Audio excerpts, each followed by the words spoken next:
This is The Wire for 2000 Zulu, March 22nd, 2024. Precedence is routine. Information cutoff is 1900. Bottom line up front. Terror attack strikes Moscow. House passes $1 trillion spending bill. Beginning with international events, in Haiti, evacuations and repatriation operations continue via a variety of means. Due to the targeting of fixed-wing aircraft in the vicinity of the main airport in Port-au-Prince, and the difficulty in reaching the airport itself, many evacuation efforts are being carried out via helicopter to the neighboring Dominican Republic, where the security of additional logistics can be guaranteed. In Russia, this evening at least 5 gunmen conducted a terror attack at the Crocus City Hall in Moscow, a large public concert venue and theater. The attack has reportedly left over 40 dead and hundreds wounded, though these numbers are expected to rise. Following the shooting, the Crocus Hall complex was observed to be on fire. As of this report, hundreds of civilians and victims are reported to still be trapped inside the burning structure. On the home front in Washington, D.C., in Congress, the House passed the $1.2 trillion omnibus spending bill this morning. The bill was introduced Thursday night, less than 24 hours before the vote. The bill is over 1,000 pages long. Included in the bill is an additional $300 million for Ukraine and $200 million for the creation of a new FBI headquarters. An extra $1 billion was given to the TSA, in addition to their $10.5 billion funding, specifically for, quote, pay equity investments. Analyst comments for this wire.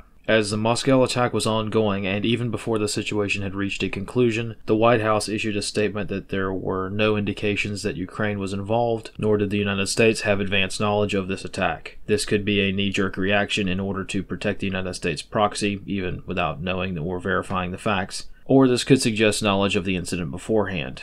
As a reminder, 2 weeks ago the U.S. State Department, as well as the diplomatic wings of several other European nations, posted very specific warnings via the U.S. Embassy in Moscow regarding the increased likelihood of terror attacks conducted against soft targets at public concert venues in Moscow. As evidenced by history, the U.S. State Department has an exceptionally poor ability to assess threats of any kind, much less to specifically outline the exact attack profile used by the terrorists today. Additionally, on the geopolitical front, Russia has officially transitioned into a state of war in Ukraine. Up until this point, Russia has always referred to the combat operations in Ukraine as their, quote, special military operation, refraining from using the term war to describe their military operations. Within hours of this policy shift, the attack was carried out at the Crocus venue. Though obviously many factors must be considered, what is exceptionally clear is the gravity of international atmospherics at this time. As this terror attack is potentially one of the worst in Russian history, careful diplomacy and exceptional tact must be observed by world leaders as international tensions reach exceptionally grave levels of concern. In Congress, the $1.2 trillion spending bill also completely strips funding for the United Nations Relief and Works Agency. As a reminder, UNRWA has been accused of supporting Hamas by Israel. However, no evidence has been provided by Israel to substantiate these claims, leading even Five Eyes partners, such as Australia,